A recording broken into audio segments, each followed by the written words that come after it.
as a little preview, sort of, to my full review and comparison video on this camera, the Sony a7R 5 El Cinco, I am going to do this short, quick video showing you some settings I would change as soon as you got this camera if you go ahead and buy this camera. Hope it's helpful. About 5 settings you should change on your Sony a7R 5, or really any of the new menu Sony cameras, as soon as you get it out of the box here. So the first one is your shutter. You want to go to item 6 in the camera menu,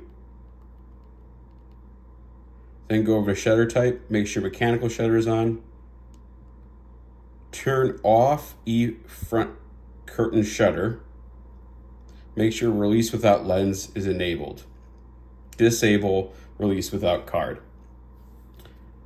What front curtain shutter does is it makes it so that when you press the shutter button, which is always going to be a little squishy on these Sony cameras, it actually will click the mechanical shutter. That creates a tactile experience that makes it for a much better shooting experience than without it. Release without lens will allow you to adapt lenses such as Leica lenses with an adapter, of course, without problems. Disabling release without card means that the camera won't let you shoot without a card, a memory card inserted. The reason they have this in here is for store demos. Your camera is not a store demo. While you're in the shooting menu, I would also turn on your grid lines. Here in AFMF, you can turn on peaking. I would do that if you're going to use manual focus. I would also turn off auto magnifier here. Okay, so the next one I'm going to have you do is number 3 in the settings menu, custom key dial set. Then go all the way down to here.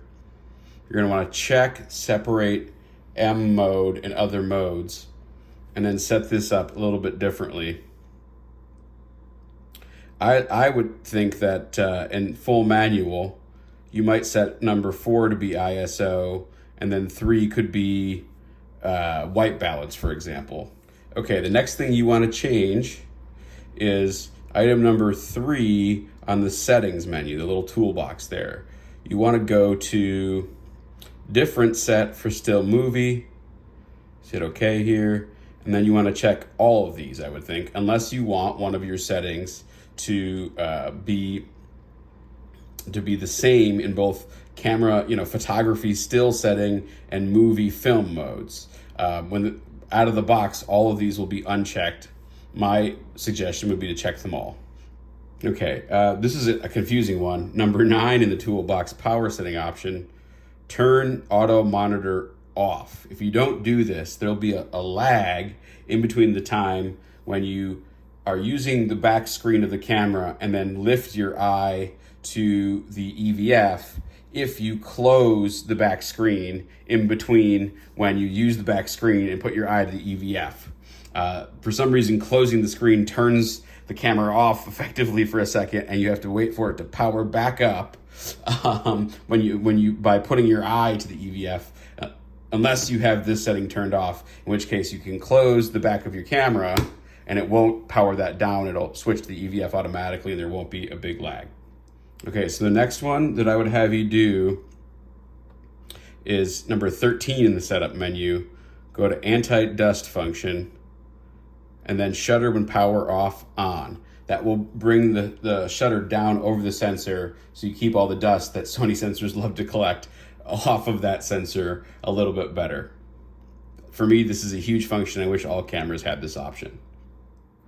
So I hope this video was helpful. For me, these setting changes really made this camera much more enjoyable to use. One might say a little bit more Leica-like. If you thought this was helpful, like, comment, subscribe, all that stuff, and I'll see you in the next one. Bye!